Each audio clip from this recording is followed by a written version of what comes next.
Bonsoir à tous pour ce nouveau numéro de Place des Enjeux, que vous nous suiviez en direct via nos différents réseaux sociaux ou nos chaînes de télévision partenaires, via le réseau Starlink. Vous nous suivez dans plus de 150 pays du monde entier. Et donc, je vous souhaite la bienvenue ce soir. Et puis, vous pouvez bien évidemment revoir le replay qui sera disponible après la diffusion de l'émission. Alors, ce soir, on va parler de politique institutionnelle. Vous le savez, cet été, après les législatives, la nouvelle répartition des forces politiques, c'est vrai que nous sommes dans une crise, la France traverse une crise politique assez inédite, où le pouvoir et les institutions semblent assez fragilisées. Donc ce soir, on va voir tous ensemble quelles sont les solutions qui peuvent être apportées, que ce soit de court ou de moyen terme. Et à cet effet, je vais vous présenter immédiatement les deux invités qui nous font le plaisir d'être avec nous ce soir. Jonathan Kienzlen, bonsoir, c'est un plaisir de vous avoir sur le plateau. Alors Jonathan Kienzlen, tout d'abord, vous êtes le président du groupe socialiste, écologiste et radical au Conseil régional d'Île-de-France. Tout à fait. Voilà, vous êtes également membre du comité directeur du Parti socialiste et puis vous êtes le premier secrétaire fédéral du Parti socialiste toujours dans le Val-de-Marne. Bonsoir et merci pour votre invitation. Merci, c'est un grand plaisir. Et puis, à vos côtés, j'ai le plaisir de retrouver Frédéric Descrozaille pour la seconde fois. Bonsoir Frédéric Descrozaille, vous nous aviez fait le plaisir de venir pour la toute première de Place des Enjeux. Le public s'en souvient et merci pour votre fidélité à l'émission. Avec plaisir. Merci de votre invitation. Et donc, Frédéric Descrozaille, donc vous-même, vous avez été député du Val-de-Marne de 2017 à 2024. Vous aviez été membre également du Parti Renaissance. Et puis, il faut savoir qu'avant votre mandat électif, vous veniez de la société civile. Oui, je venais j'ai typiquement fait partie de la vague de nouveaux qui venaient de nulle part dans le sillage de l'élection d'Emmanuel Macron, en étant élu parce qu'il y avait écrit Macron là. Oui, effectivement. Voilà. Donc on incarnait de nouveaux visages et la promesse de nouvelles pratiques, promesse qui n'a pas été tout à fait tenue. Je pense qu'on va en parler ce soir. Voilà, vous pourrez effectivement l'évoquer ce soir. Et justement, Frédéric Descrozaille, moi ce que je voulais vous demander tout d'abord en préambule, c'est une question assez directe. La France aujourd'hui est-elle finalement devenue ingouvernable ? Non, je dirais pas ça, parce que on peut le dire pour caractériser le peuple français, qui serait. Mais je ne crois pas que le peuple français soit ingouvernable. C'est une des plus vieilles nations du monde, et il y a une caractéristique française, à mon avis, qui est vraiment une caractéristique de notre identité, de notre nation en tant que peuple. C'est que la France est un pays dans le monde qui est une mosaïque de micro-identités très très fortes. Oui. J'ai un ancien professeur d'agronomie qui me disait, qui lui avait fait le tour du monde toute sa vie, et qui me disait il n'y a pratiquement pas d'autres pays où en parcourant 50 km, on change à ce point-là de sol, de sous-sol, de végétation, de relief et même de climat. Oui. Et ces micro-identités, on a un rapport à l'universel qui est extrêmement exigeant. Quand trois Français se mettent d'accord sur quelque chose qui est également vrai pour eux trois, si c'est pas vrai pour la Terre entière, ils vont se dire qu'ils ont mal réfléchi. Donc on est très très exigeant avec nous-mêmes. On est assez prompt à dire que tout va mal et qu'on est nul. Mais il suffit de regarder un petit peu ce qui se dit à l'extérieur pour comprendre que ça n'est pas le cas. Oui, on est prompt à l'autocritique en fait. Exactement, et à l'autoflagellation. Mais je pense que parce que c'est une crise, vous l'avez dit, c'est une crise profonde qu'on est en train de traverser. Oui. Mais elle est assez passionnante et elle est pleine d'opportunités, je pense. Oui, et on va voir justement, c'est passionnant ce soir, on va pouvoir en parler plus en profondeur. Et vous, Jonathan Kienzlen, est-ce que justement, je vous pose également cette question, est-ce que vous pensez que la France est ingouvernable ou est-ce que vous êtes d'accord avec Frédéric Descrozaille ? Non, je suis assez d'accord. Je ne pense pas que la France soit ingouvernable. Il se trouve que le système institutionnel, ajouté à des résultats électoraux particuliers, assez inédits, ont fait que l'Assemblée nationale, a fortiori depuis la dissolution, est en effet difficilement gouvernable, surtout avec les habitudes françaises qui ne sont pas des habitudes de coalition. Voilà, donc c'est ça le problème. On va y venir. Il y avait d'autres possibilités. Déjà, il y avait la possibilité de ne pas dissoudre. La réalité, c'est ça. Oui, c'est peut-être le plus simple. Moi, j'ai toujours pas bien compris pourquoi le président de la République, après la plus forte défaite électorale d'un parti au pouvoir aux élections européennes, avec une extrême droite qui était à 30%, pourquoi il a décidé de dissoudre. Le résultat, il était un petit peu attendu. Alors, ça s'est presque aggravée, on va dire, parce qu'il y a une tripolarisation dans un pays qui avait plutôt l'habitude de la bipolarisation. Et donc, bah oui, on se retrouve maintenant avec une situation extrêmement complexe, avec des blocs, un bloc de gauche, un bloc du centre et de la droite, un bloc populiste d'extrême droite. Derrière, c'est difficile de trouver des solutions pour du compromis. Oui. Puis le président de la République a aussi pris ses responsabilités en ne nommant pas finalement la coalition qui était arrivée en tête et a fait d'autres choix, ce qui nous amène, on va en débattre, mais ce qui nous amène évidemment à cette situation un peu de blocage. Oui, et justement, si on regarde la situation pour le grand public, je pense que tout le monde se pose une question aujourd'hui. On a vu donc en décembre le gouvernement Barnier qui est tombé. François Bayrou a fait passer à coup de 49.3 son budget en février. Le président de la République est très affaibli, on le sait à l'heure actuelle. Finalement, je pense que les gens se demandent, mais qui détient le pouvoir à l'heure actuelle en France ? Qui détient le pouvoir? On est dans un régime qui a tous les avantages, enfin tous les inconvénients du système présidentiel sans finalement les avantages. C'est-à-dire que le président de la République, il est responsable devant personne. Par contre, il a la possibilité de dissoudre l'Assemblée nationale. Donc évidemment, il y a un problème. Moi, je suis, à titre personnel, là, j'engage pas la parole du Parti socialiste. Moi, je suis pour un régime primo-ministériel. Oui, on y viendra tout à l'heure, voilà, effectivement. Et donc, qui a le pouvoir normalement, c'est le président de la République, mais encore faut-il qu'il soit assis sur une majorité plus ou moins relative. Et c'est vrai que là, on est très très loin, mais ce sont aussi les résultats des élections législatives qui font que même la meilleure des coalitions, elle a 210, 220 députés avec elle, et qu'il en faut 289 pour avoir une majorité absolue. Donc, on est loin du compte. Et comme les uns et les autres n'arrivent pas à se parler parce qu'ils ont été élus dans un scrutin majoritaire à 2 tours, on en parlera là aussi, qui est le système le plus disproportionnel d'Europe. On a un système électoral majoritaire à 2 tours uninominal qui est le plus grand écart entre le nombre de voix et le nombre de sièges que vous avez. Donc, à partir de là, ça provoque évidemment des situations de blocage. Oui, effectivement. Et justement, Frédéric Descrozaille, on parlait du 49.3. Les gouvernements ont eu souvent recours. On a l'impression qu'à l'heure actuelle, un gouvernement ne sait plus faire passer un budget en l'absence d'une majorité absolue à l'Assemblée et que le recours de 49.3 est systématique. Il y a peut-être une autre alternative au 49.3. Ouais, la seule alternative, parce que vous venez de le dire, c'est le budget en fait, la question. Oui. Oui, c'est vraiment important de le rappeler, mais je vais y revenir tout de suite. La seule alternative, c'est que on cesse de considérer que si on est dans la majorité, on vote pour le budget, et si on vote contre, c'est qu'on est dans l'opposition. Oui. En fait, ce principe-là qui est écrit nulle part en réalité, mais qui est parfaitement fondé. Le premier rôle des élus de la nation, c'est d'autoriser l'exécutif à lever l'impôt. C'était ça chez les Grecs. On les appelait les épimélètes, ils étaient choisis au hasard d'ailleurs. Ils n'étaient pas élus. Mais c'était le premier rôle, c'est ça. C'est d'autoriser un exécutif à prendre de l'argent aux gens et d'en contrôler l'utilisation. Donc, évidemment, si vous êtes contre la politique générale du gouvernement, vous n'allez pas lui en donner les moyens. Forcément. Et si vous le soutenez, évidemment, vous lui donnez les moyens de sa politique. Donc, c'est assez logique. Mais ça n'a de sens que dans un monde bipolaire. Oui, parce que si vous divisez un tout en deux, le bloc majoritaire a la majorité absolue. Si vous le divisez en plus que 2, le bloc majoritaire n'a pas forcément la majorité absolue. Et donc, il se retrouve une majorité absolue contre lui, qui est la coalition des 2, des 3, des 4, des ce que vous voulez, qui ne soutiennent pas l'action du gouvernement. Donc, le 49.3 devient inévitable. Mais j'insiste sur le fait qu'il s'agit du budget, ce qui était considérable, mais seulement du budget. Oui. Parce que malgré ce contexte de crise, de tension, et on va en parler d'une forme d'hystérisation quand même de l'hémicycle, de l'Assemblée. Oui, on y reviendra tout à l'heure. Malgré cela, depuis 2022, c'est-à-dire sans majorité absolue, les seules lois qui sont passées au 49.3 sont des textes budgétaires.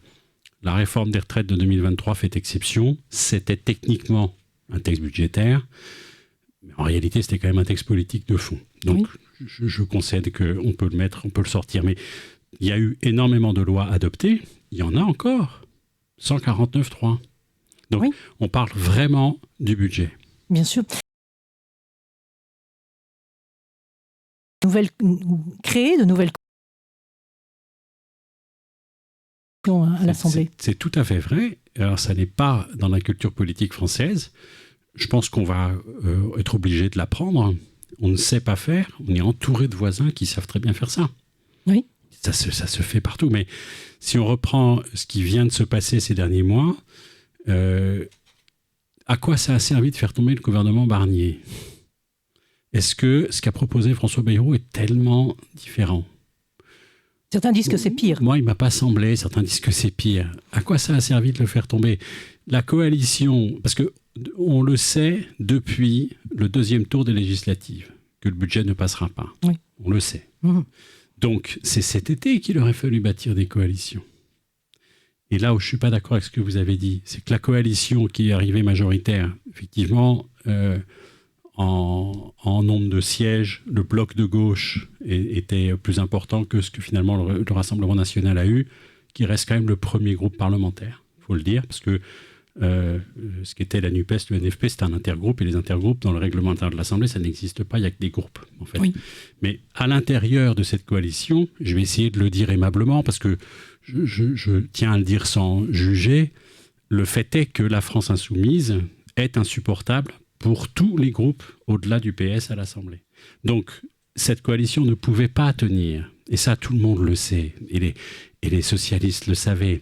C'est-à-dire que dire on va soutenir un gouvernement, et dedans, il y aura des membres de la France insoumise, ou en tout cas, le gouvernement sera soutenu par la France insoumise. Mais 48 heures après, il y avait une motion de censure qui était adoptée. Parce que, on en parlera aussi, la France insoumise, elle est perçue comme étant insupportable. Encore une fois, je l'ai vécu. Je pense que c'est resté vrai par tous les groupes du PS. Je pense qu'il y a C'est pour ça que je termine juste, pardon, je suis un petit peu long, mais je termine juste en disant que moi, je pense qu'une coalition était possible, ne serait-ce que sur le vote de la loi spéciale. Ça nous aurait épargné de faire tomber un gouvernement, à mon avis, pour rien. Ne serait-ce que sur la loi spéciale, c'est-à-dire la reconduite des dépenses. Donc sans aucune réforme. Oui, mais c'était faisable cet été, ça. Pourquoi est-ce que cet été, les groupes des communistes, j'insiste, des communistes, des écologistes socialistes, jusqu'au LR, pourquoi est-ce que les présidents des groupes, je ne parle même pas des partis politiques, oui, ne se sont pas dit à la rentrée parlementaire de septembre, au pire on vote la loi spéciale. Ça, c'était le début d'un apprentissage de coalition. Pourquoi est-ce qu'ils ne l'ont pas fait ? Déjà plusieurs choses. Déjà, le système institutionnel n'aide pas à la coalition. La France, c'est le seul pays, scrutin majoritaire, uninominal, à 2 tours. Une fois que vous êtes élu dans une coalition électorale, nous étions dans une coalition électorale avec le NFP. Comme Ensemble était dans une coalition avec le MoDem, Renaissance et Horizon. Bon.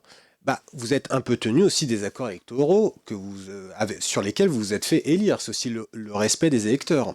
Ensuite, le président de la République a pris sur lui de faire le boulot qui est normalement le boulot du Premier ministre, voire des chefs de parti ou des présidents de groupe à l'Assemblée nationale. Il a mélangé les différentes strates de l'exécutif et il a fait le travail qui devait se passer à l'Assemblée, il l'a fait à l'Élysée. Donc déjà, il n'y a rien qui va dès le départ. Ensuite, il y a quand même 2 erreurs. 2 fois, il nomme un Premier ministre qui finalement reconduit la politique qui avait été désavouée et aux européennes et aux législatives. Et moi, j'ai une question à vous poser. C'est pourquoi ce qui, en Allemagne, apparaît évident pour tout le monde, la CDU-CSU, elle fait moins de 30% aux législatives, elle a 208 sièges de tête sur 630, c'est-à-dire à peu près la même représentation que le NFP, 193 sur 577. En Allemagne, tout le monde trouve normal que M. Merz essaye de créer un gouvernement et de faire avancer les choses. Et en France, c'est un scandale que la gauche demande à gouverner alors qu'elle est arrivée en tête. Je suis peut-être d'accord, ça n'aurait peut-être pas duré longtemps. Mais il n'empêche qu'il y a une erreur de genèse, en fait, de ce qu'a fait le président de la République. En niant 2 fois le résultat des urnes et en faisant en sorte que finalement la gauche ne soit pas appelée au pouvoir, il provoque lui-même les situations de blocage, à mon avis. Alors, je ne suis pas là pour le défendre. Je rappelle que là, ce soir, n'étant plus député, je ne suis pas candidat, membre de rien du tout. Je ne parle qu'en mon nom. Et je ne me sens pas tenu de quoi que ce soit.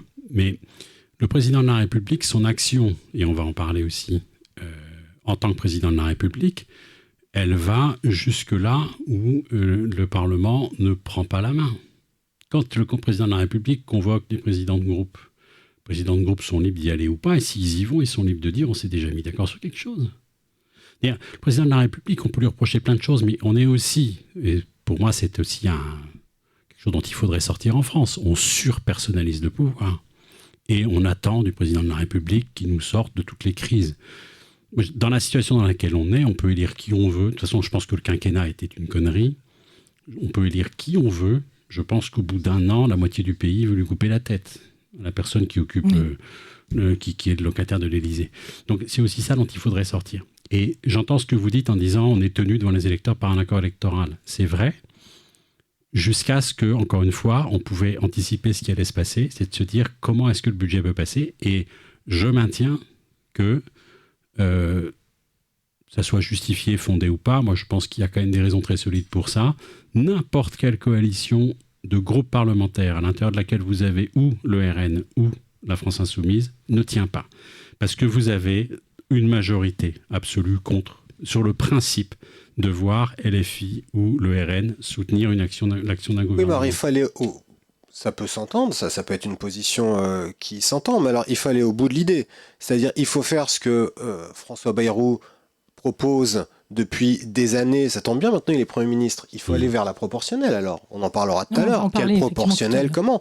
Mais il faut aller au bout des choses parce que on peut pas s'arrêter à mi-chemin en disant à tout le monde il faut faire des coalitions, Le système électoral français ne va pas vers la coalition. C'est le pire. Le majoritaire uninominal à 2 tours, c'est le pire en Europe. Donc, le britannique est pire. C'est uninominal à 1 tour. Ouais, c'est encore plus violent. C'est différent. Oui, mais ça oblige à un bipartisme. Donc, en fait, on va dire que le système britannique n'aurait pas abouti sur quelque chose comme ça de tripartisme.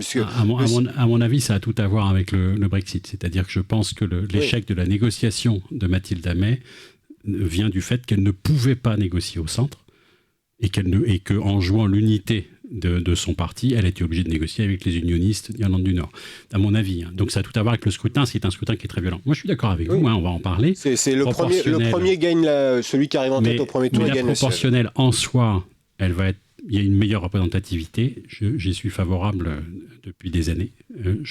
J'étais favorable à une dose de proportionnelle. J'ai découvert comme député que c'est techniquement super compliqué.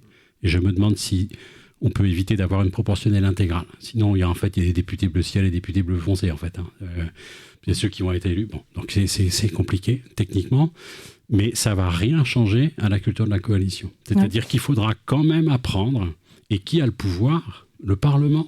Oui, mais sur une proportionnelle, on le voit bien aux européennes, les partis politiques sont plutôt tentés d'y aller de manière distincte parce qu'ils portent une ligne avec leur parti politique. Et donc derrière, ça permet, on va dire, des mécanos un peu plus importants que quand vous êtes dans une coalition. Ce qui est valable pour le NFP était valable pour la coalition d'ensemble des 3 partis. Évidemment, après, on est tenu aussi, et c'est normal, c'est le respect des électeurs, le respect des accords qu'on a passés. Si chacun part sous ses couleurs, d'ailleurs, soit en passant, si le président de la République n'avait pas dissous l'Assemblée nationale après les européennes, on serait dans une bien meilleure situation. Déjà parce que la majorité absolue du gouvernement était plus importante, donc au moins les choses avançaient, même si moi j'étais évidemment pas d'accord avec un certain nombre de projets de loi. Et puis les choses auraient peut-être aussi bougé à gauche. Voilà. Moi, je crois que l'erreur d'origine, elle est celle-là, quand même. Oui. Je voulais revenir quand même sur le 49.3, donc, qui était le sujet départ de notre question. Est-ce que finalement, il n'y aurait pas besoin d'un temps plus long, justement, pour le gouvernement, pour expliquer, pour négocier peut-être avec les partis d'opposition, pour faire passer, non pas en force, bon, alors on sait, le 49.3, tous les gouvernements y ont eu recours. Bon, bien sûr, l'image de Mme Borne est associée au 49.3, mais effectivement, c'est Michel Rocard qui a eu le plus recours au 49.3. La seule différence, c'est que Michel Rocard, lui, il n'a fait face qu'à 5 motions de censure, alors que Mme Borne a fait face à une vingtaine de motions de censure. Est-ce qu'aujourd'hui, on n'est pas dans cette... dans ce diptyque, en fait, 49.3, motion de censure en face, quelle serait la solution justement pour le gouvernement ? Est-ce qu'il n'aurait pas intérêt à négocier ? Est-ce que vous seriez prêt vous-même au Parti socialiste à négocier davantage avec le gouvernement ? Ou est-ce que vous vous dites non, la seule solution, c'est la motion de censure ? Mais en fait, la motion de censure, elle répond au 49.3. La négociation, elle doit se faire au moment du budget. D'ailleurs, nous avons essayé de le faire. Il ne faudra pas plus de négociations préalables en amont de la part du gouvernement Si, aussi. mais enfin, pour moi, alors moi, j'ai pas été parlementaire comme Frédéric de Crozaille, mais il y a tout à revoir, à mon avis, dans le fonctionnement déjà de l'Assemblée nationale. Moi, j'avoue que savoir qu'il y a des séances plénières en même temps que des groupes d'amitié qui se tiennent, que des commissions d'enquête, que des commissions thématiques, que on vote, mon ami Luc Carvounas, quand il était député, il a voté contre le glyphosate à 3h du matin, enfin des choses comme ça. Ça n'est pas un bon système pour légiférer, ça ne marche pas. Bien sûr. Donc évidemment, il faudrait, par exemple au Parlement européen, vous avez une semaine de vote. Il y a une semaine, vous savez que tous les votes vont s'enquiller cette semaine-là. Les autres semaines sont pour le travail, de fond, etc. Et puis il y a une semaine de vote. Mais c'est des choses un peu cadrées.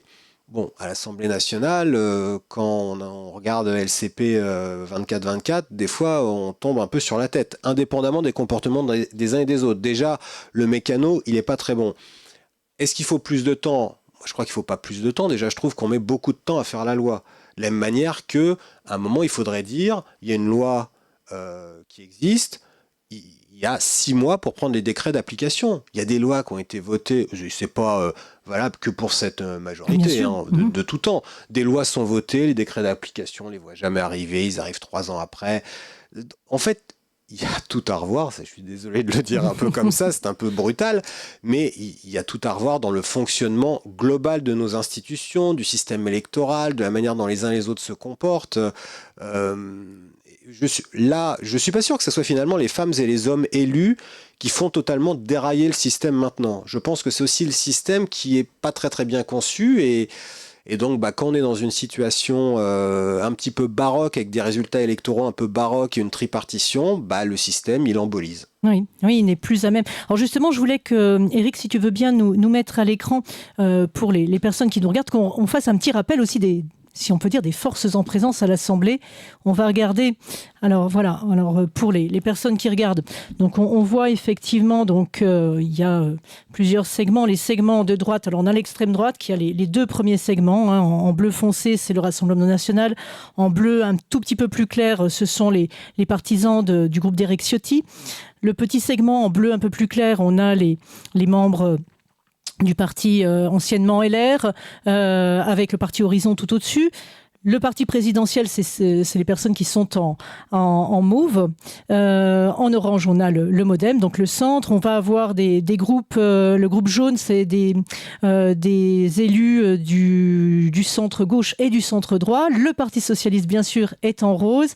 En vert, on a les écologistes. Et puis le LFI est en rouge vif sur l'extrême gauche. Et en bas, ce sont les communistes et puis des députés d'outre-mer, voilà, schématiquement. Donc on voit un petit peu là, pour que nos spectateurs voient un petit peu cette répartition. On voit bien déjà ce tripartisme. Vous disiez, la fin du bipartisme, là, elle est actée directement. Là, on voit, c'est vraiment la fin du bipartisme traditionnel.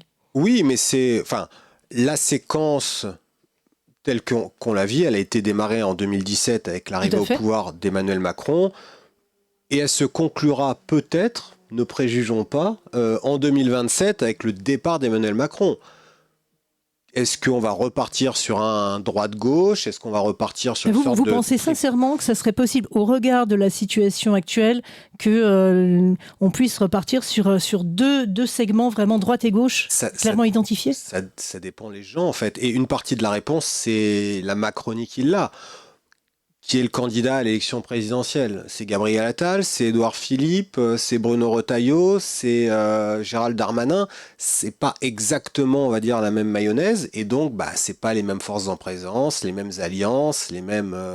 Oui, vous pensez qu'il pourrait drainer une partie de l'extrême droite, forcément, en fonction du candidat ? Ça dépend. Certains sont plus compatibles avec le Rassemblement national et d'autres sont plus compatibles avec la gauche social-démocrate, on va dire, comme ça. Donc, c'est aussi les hommes qui font ou pas turbuler le système.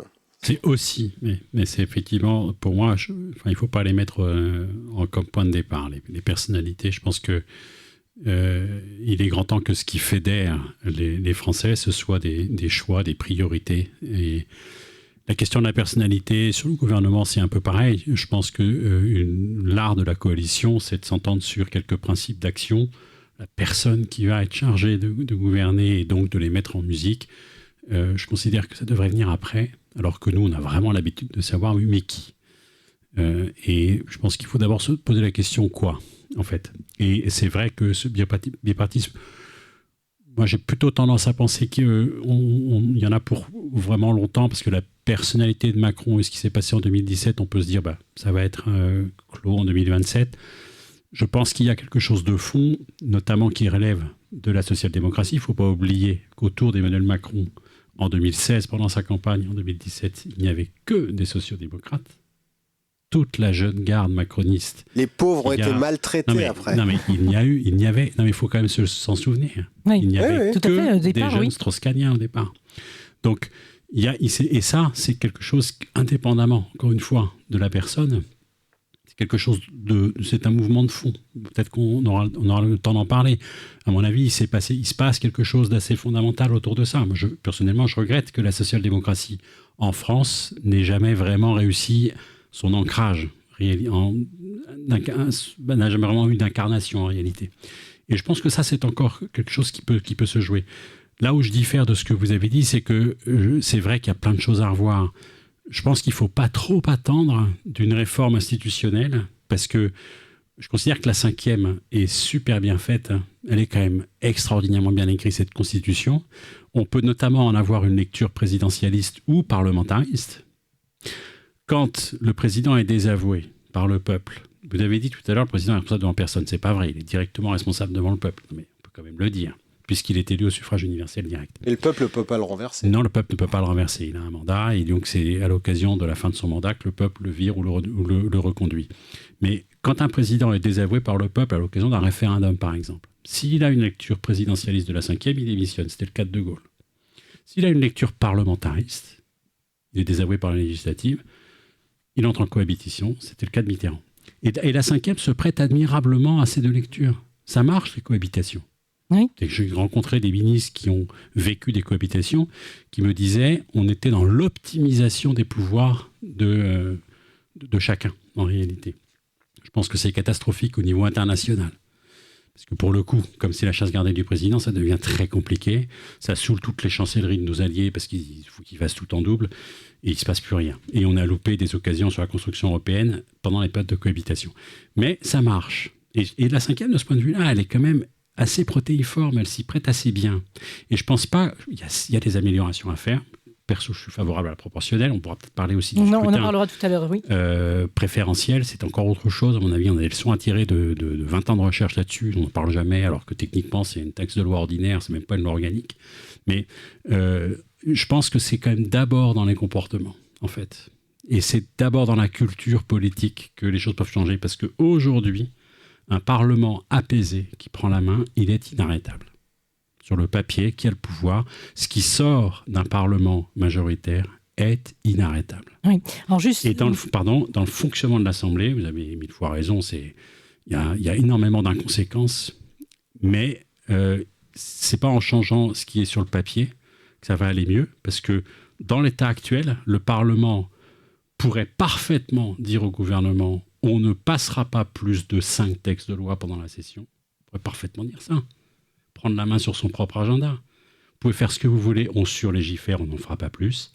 Et on va beaucoup plus contrôler l'action publique. On pourrait le faire.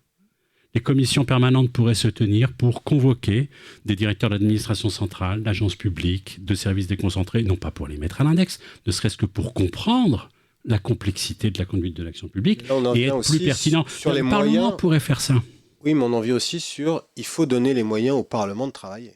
C'est ça. Parce que il y a un moment... Une réforme au niveau du Parlement. Ouais, je suis désolé, c'est pas être populiste que de dire ça, mais les parlementaires n'ont pas les moyens de travailler. Quand vous avez un crédit pour engager des collaborateurs qui est de 10 000 euros lorsqu'il est de 20 000 au Bundestag en Allemagne, lorsqu'il est de 28 000 au Parlement européen, je suis désolé, vous n'avez pas de quoi légiférer et contrôler l'action du gouvernement, qui sont normalement les deux piliers de l'action d'un parlementaire. On est bien d'accord. Et donc, en fait, c'est pour ça que je dis qu'il y a tout à revoir, parce que, en fait, la manière dont est organisé le travail de l'Assemblée nationale. On parle beaucoup de l'Assemblée nationale, on parle moins du Sénat parce que le Sénat travaille mieux. On pourrait parler de la manière dont sont élus les sénateurs, bon, voilà, mais ça travaille mieux. Déjà parce qu'ils sont moins sous le feu de l'actualité, parce qu'aussi il y a une rationalisation du travail. C'est très rare les séances de nuit qui se finissent à 4h du matin au Sénat, par exemple, c'est très très rare. Totalement. Et je ne crois pas que ça tienne uniquement aux gens qui sont dedans. Ça tient aussi à la manière dont ça fonctionne. Et ils ont la possibilité de faire des commissions d'enquête. Il y en a aussi à l'Assemblée nationale, mais tout se chevauche à l'Assemblée nationale. Le travail est mal ficelé. Les gens, ils regardent LCP où ils voient aux infos, là il y a un vote, ils sont 30 dans l'hémicycle. Bah oui, ils sont 30 dans l'hémicycle parce qu'il y en a 50 qui sont dans leur commission thématique, il y en a 3 autres qui sont dans un groupe d'amitié, et puis en même temps une commission d'enquête qui se tient. Enfin, ça n'a aucun sens. Oui, effectivement, il y a une meilleure peut-être rationalisation du temps à mettre en place. Alors justement, moi je voulais rebondir sur ce que disait Frédéric Descrozaille sur la sérénité finalement au sein de l'Assemblée. Je voudrais qu'on parle des hommes et des femmes à l'Assemblée. Et pour ça, on va regarder tous ensemble une petite vidéo. Alors il y a une étude qui est parue en janvier 2025 qui était conduite par le CEPREMAP. Le CEPREMAP, c'est le Centre pour la recherche économique et ses applications. Et donc le CEPREMAP a étudié plus de 2 millions de discours entre 2007 et 2024, jusqu'en fait à la dissolution de 2024.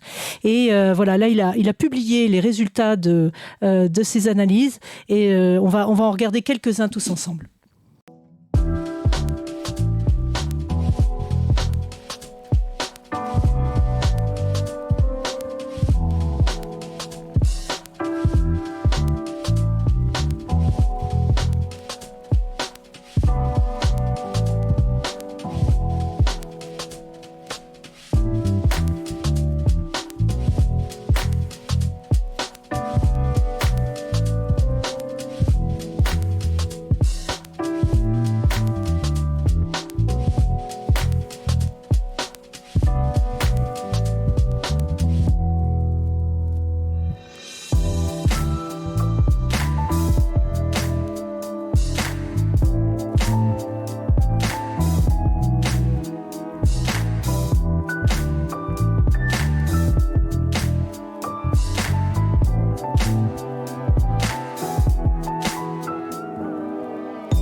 Frédéric Descrozaille, moi, on regarde alors quelques résultats.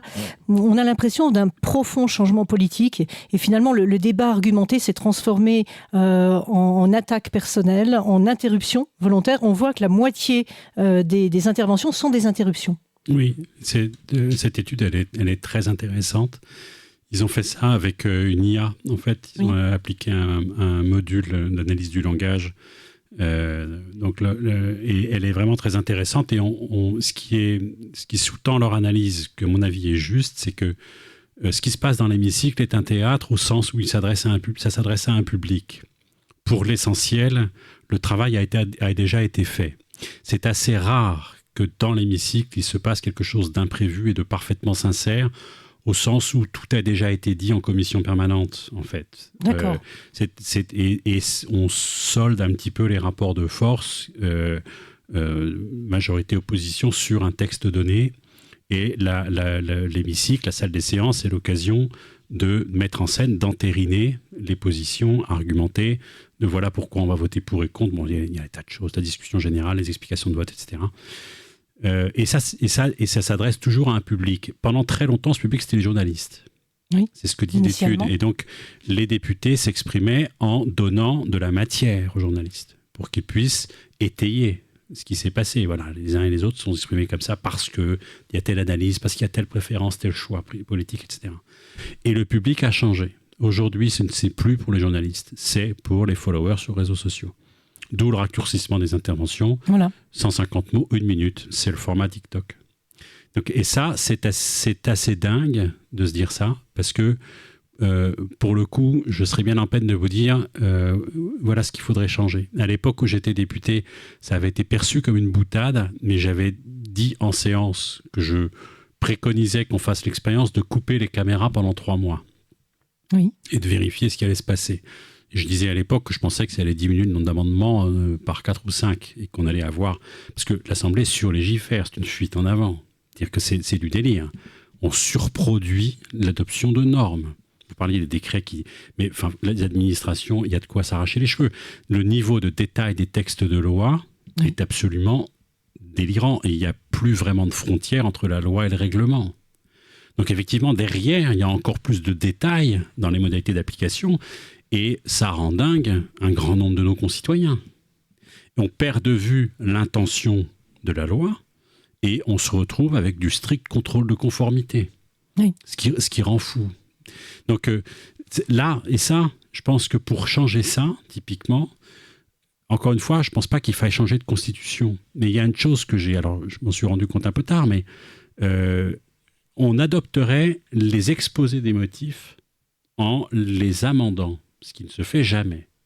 Les exposés des motifs sont lus, ils déclenchent la discussion générale, ensuite on analyse, et ensuite on passe aux amendements et au texte de loi. Mais si l'exposé des motifs, parce que c'est fondamental un exposé des motifs, en fait, c'est pourquoi vous proposez ce que vous proposez, justement quelle est votre intention, spectateurs, oui. Ça serait modifié, c'est-à-dire que l'exposé des motifs lui-même pourrait être amendé. On aurait un niveau de débat qui est le vrai langage politique. Est-ce qu'il faut faire ceci ou cela ? On ne parle pas de la technique, ça s'appelle la légistique, l'art d'écrire la loi. J'ai découvert ça quand j'étais député. C'est hyper technique. Mais peut-être qu'on se disputerait un petit peu moins, après, sur un niveau de détail qui sert de support aux arguments politiques. On est contre votre intention, on en a une autre, ou on la soutient parce qu'on veut tel résultat. Donc, ce genre de choses permettrait, entre guillemets, de rehausser le débat, et qu'il y ait des affrontements avec de la virulence dans l'expression, c'est normal. Bien sûr. On est en politique et il y a un affrontement qui peut être une confrontation vive sur des choix irréconciliables. Et c'est assez passionnant. Oui, mais c'est ce qu'on voit, c'est que ça n'existe plus. Il faudrait que ça soit au niveau des intentions, du résultat, et pas des personnes. On est dans un monde, et c'est le drame des réseaux sociaux, où vous êtes confondus avec ce que vous avez dit.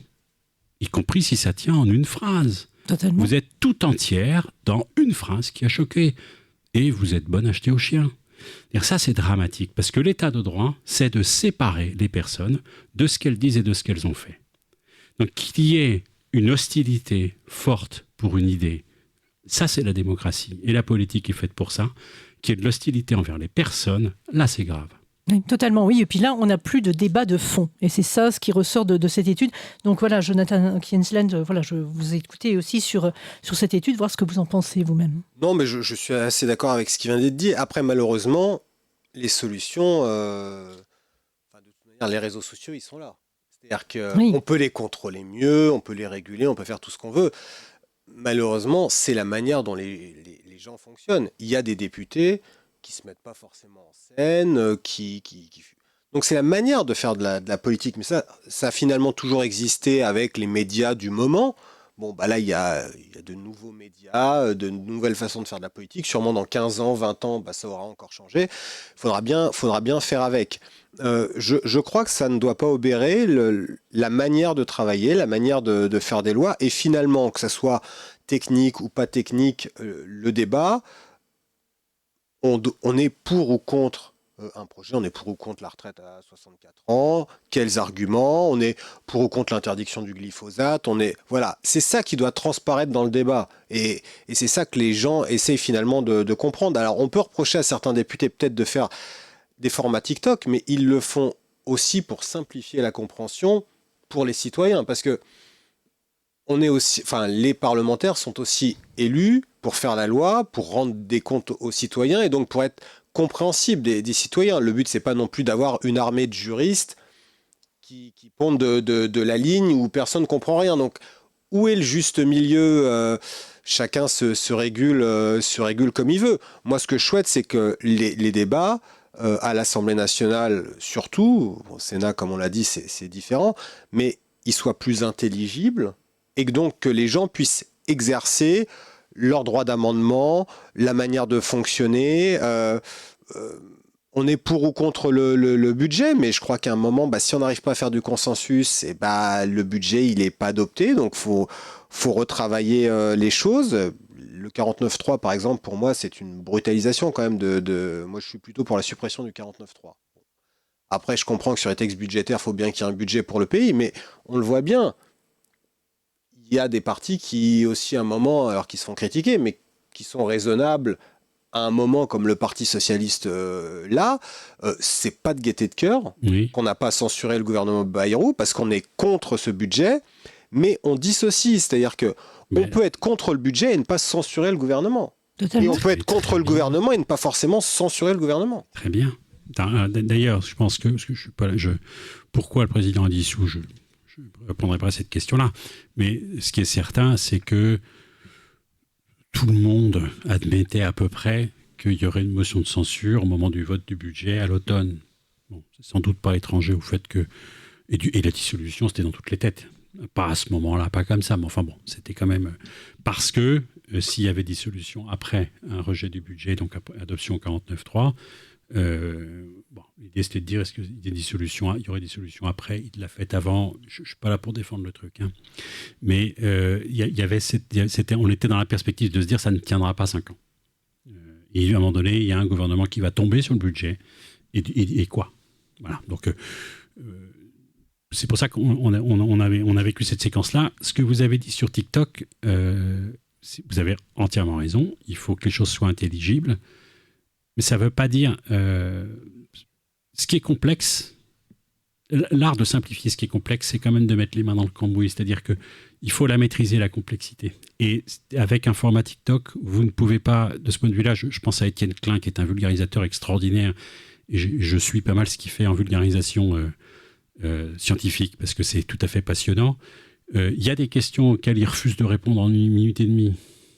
Il ne vous dira pas comment Einstein aurait réagi à l'expérience d'Alain Aspect, qui est prix Nobel, parce que ça montre l'intrication quantique alors qu'il n'y croyait pas. Il ne répondra pas ça. Il vous dira, si j'ai que 2 minutes, allez travailler, veillez par vous-même, et puis prenons au moins 1 heure. Et ça, le fait de prendre le temps, vous parlez du budget, si on parle de la réforme des retraites, je pense que ça participe de la crise politique que nous traversons. C'est que depuis des décennies, les partis politiques, mais je pense très, très globalement, n'ont pas fait cet effort de prendre le temps d'expliquer la complexité qu'ils avaient du mal à maîtriser eux-mêmes. Je pense à 2 choses. La gauche n'a pas dit ce qu'elle faisait.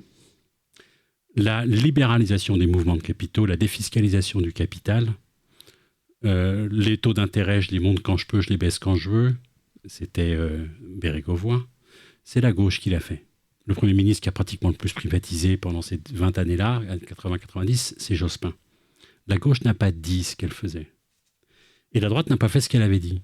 Elle n'a pas arrêté d'annoncer qu'elle allait supprimer des fonctionnaires. Vous allez voir ce que vous allez voir, on va libérer, machin, etc.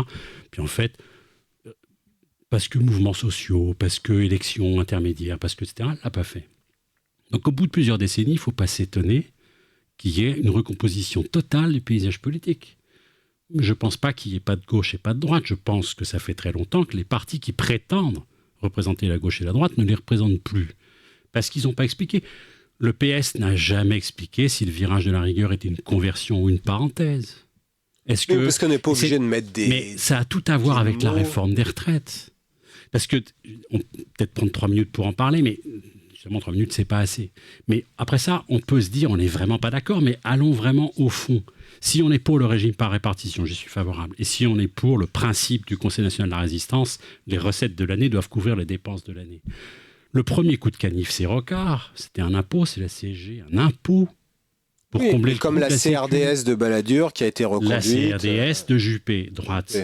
Une première réforme sur le nombre d'années de cotisation, Touraine, 41, 43 ans. Et première réforme sur l'âge, Wörth. C'est-à-dire que depuis des décennies, les assemblées de gauche et de droite... Oui, mais nous sommes capables donc de faire un certain nombre de choses. Mais après, on demande de la justice. Oui. C'est-à-dire, on demande de la justice, on demande que ceux qui ont commencé à travailler tôt puissent partir avec justement leurs 43 annuités. Or, pour l'instant, il y a tout un tas de dispositifs qui ne marchent pas. Et puis, on en a parlé tout à l'heure,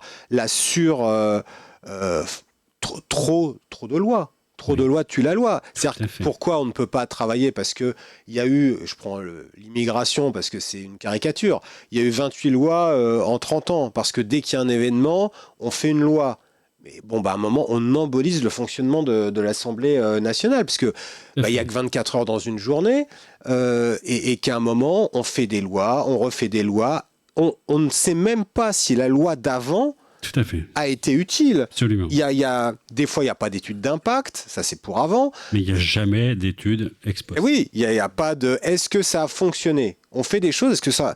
Je prends le service national universel.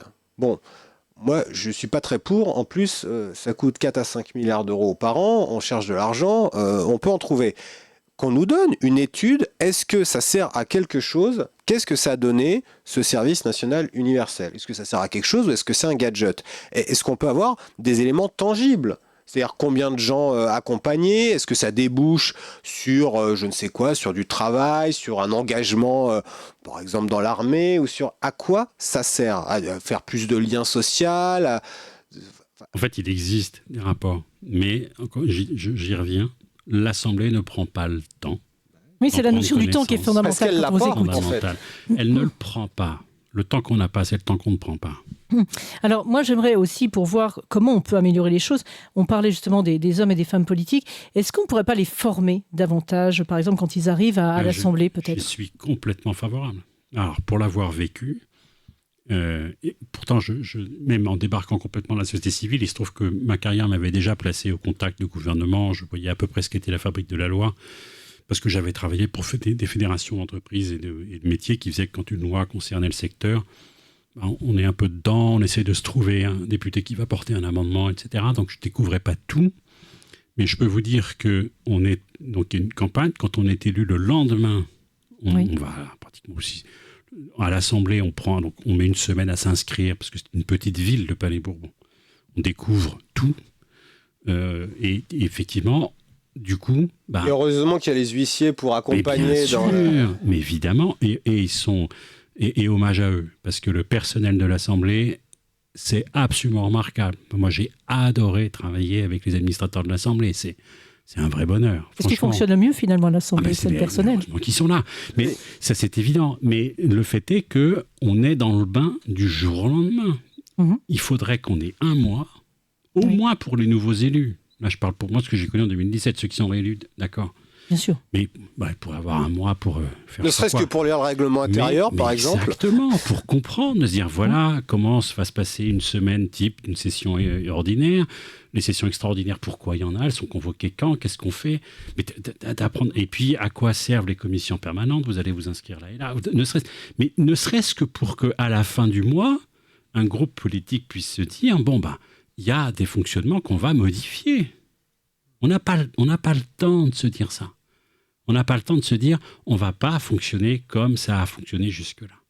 Parce qu'en fait, on est dans l'urgence permanente avec cette fuite en avant de la surlégifération, parce que la meilleure façon qu'un député a de dire à ses électeurs « je bosse », c'est de signer des amendements et de déposer des PPL, alors que c'est dommage. Et je suis convaincu que les Français le savent et qu'il y aurait un moyen de valoriser. Comment faire justement, si on doit faire cette réforme, peut-être, il faudrait... qui peut le faire et qui peut le mettre en place ? Mais politiquement, mais oui, les groupes parlementaires. Et encore une fois, il faudrait qu'ils se posent et qu'ils aillent à l'essentiel. Et puis, je suis sûr qu'il y a un tas de choses sur lesquelles ils tomberaient d'accord pour mieux fonctionner, tout en étant en opposition radicale sur des programmes de gouvernement, d'action politique. Parce que là, c'est mais vraiment au moins un consensus. se dire comment est-ce que... Je vais vous donner un exemple, parce que j'ai appris ça très récemment. Vous vous rendez compte, en 7 ans, je ne le savais pas. J'ai découvert récemment que lorsque Gilles Carrez était président de la Commission des Finances, donc LR, Valérie Rabault était rapporteur du budget, PS. Eh bien, Gilles Carrez et Valérie Rabault, tous les ans, déposaient une PPL à partir il demandait à la Cour de cassation, sur les questions budgétaires, finances, il demandait à la Cour de cassation, est-ce qu'il y a un sujet qui vous revient beaucoup ? Et la Cour de casse disait, ça c'est la moitié de ce qui nous parvient. Et ça, c'est le signe qu'un truc est mal écrit. Parce que quand la Cour de casse est quelque chose qui lui vient constamment, c'est que le texte est mal écrit. Ah oui. Donc il partait de là, et il déposait une PPL pour simplifier ce qui était écrit à droit constant. Mais c'est une œuvre de salubrité publique. Oui. Je le savais même pas. Mais de la même manière pourquoi est-ce que ça n'a pas été valorisable ? Ça a énormément de valeur. Une œuvre de salubrité publique, c'est aussi de se dire, il y a une règle d'or, on ne vote pas des budgets en déficit. Depuis 1974, on n'a pas voté un budget à l'équilibre. Les collectivités territoriales, qui d'ailleurs avaient été un petit peu matraquées dans le projet de budget de M. Barnier, un petit peu moins dans le projet de budget de François Bayrou, n'ont pas le droit de faire du déficit. L'État, lui, alors là, 3 000 milliards de dettes, tout ça ne parle à personne, à part le fait qu'on emprunte et que ça coûte encore plus d'argent et que bientôt le remboursement de la dette, ça va être le premier budget de l'État. Ce qui, à un moment, pose un problème démocratique, parce que quand le remboursement de la dette française devient le premier budget de l'État, ça veut dire que quelle que soit la majorité finalement que vous mettez au pouvoir, de toute manière, elle est tenue déjà par quelque chose d'incompressible. Forcément. Et donc, ça ne va pas. Il faudrait, mon ami le sénateur Éric Kerrouche, sénateur socialiste, propose qu'il y ait une loi de finances pour les collectivités territoriales, pour pouvoir que les collectivités territoriales voient aussi un budget, puis se projeter que quand l'État transfère des charges, il transfère les budgets aussi, et de manière mouvante, parce que par exemple la taxe d'habitation, ça a été sucré, mais le remboursement, il s'est fait sur un taux qui évolue. Mais ce que l'État donne, lui, ça n'évolue pas. Donc, ça ne va pas. L'État devrait se dire, désolé, mais en fait, le budget doit être à l'équilibre. Oui. Voilà. Alors évidemment, va falloir trouver de l'argent. Ça, c'est toujours le même problème. Il faut trouver de l'argent. C'est la grosse question actuelle. On n'a peut-être pas forcément les mêmes idées à ce niveau-là, mais il va falloir trouver de l'argent. Scoop pour tout le monde qui nous écoute, il va falloir trouver de l'argent, que ce soit pour l'Ukraine, pour les services publics, pour le social, pour l'investissement, pour se projeter dans l'IA. Il va falloir trouver de l'argent. Oui, effectivement. Là, c'est encore un autre sujet que malheureusement nous ne pourrons pas traiter ce soir, mais c'est vrai que c'est fondamental à l'heure actuelle. Alors moi, ce que je voudrais qu'on voit aussi, c'est pour améliorer le fonctionnement peut-être de l'Assemblée nationale, vous l'évoquiez tout à l'heure l'un et l'autre, c'est la proportionnelle. Alors je sais que vous avez chacun votre avis, donc je voudrais tout d'abord, Jonathan Kienzlen, votre avis. Est-ce qu'il faut mettre la proportionnelle dont tout le monde parle ? Est-ce que vous êtes favorable ? Oui, alors déjà... La France, on l'a déjà dit, c'est le système le plus disproportionnel au niveau des législatives. C'est-à-dire là où, par rapport au nombre de voix que vous faites, vous avez un nombre de sièges qui n'est pas du tout en corrélation. Donc ça ne va pas du tout. Le deuxième système, Frédéric Descrozaille, il en a parlé tout à l'heure, c'est la Grande-Bretagne. Et après, tous les autres pays sont à la proportionnelle. Alors, quelle proportionnelle ? Déjà, il y a 10 pays en Europe, par exemple, qui ont la proportionnelle dans leur constitution. C'est-à-dire qu'ils partent du principe quand même que c'est quelque chose d'extrêmement important. Quel type de proportionnel ? National, régional, départemental, par circonscription. Il y a des scrutins, comme on appelle, mixtes. Il y a tout un tas de types de proportionnels. Moi, un système que j'aime bien, ça serait un grand changement pour la France, mais c'est le système allemand. Le système allemand, vous votez dans des circonscriptions, et après, en fait, chaque électeur a 2 voix. Une voix pour son député du coin, et une voix pour le parti qu'il choisit. Et en fait, la deuxième part, en fait, les voix sur les partis politiques compensent la disproportionnalité du premier système pour favoriser justement la proportionnalité de la chose. Donc, il y a plein de systèmes possibles. Donc, la proportionnelle en tant que telle, ça ne veut rien dire. Mais en tout cas, si tous les autres pays ont ce système-là en Europe, il y a bien une raison quand même. Forcément. Et vraisemblablement, il fonctionne assez bien. Et moi, je suis pour un système, j'ai dit tout à l'heure, qui est primo-ministériel, c'est-à-dire comme en Grande-Bretagne, en Espagne, en Pologne, en Italie, en Allemagne, où c'est le chef du gouvernement qui est responsable devant l'Assemblée, qui conduit la politique de la nation. Et ces pays ont des rois, des présidents de la République, des... On peut peut-être montrer d'ailleurs, Éric, si tu veux bien montrer, on a une carte justement des différents systèmes dans le monde. On voulait la mettre un petit peu plus tard, mais on va la regarder maintenant.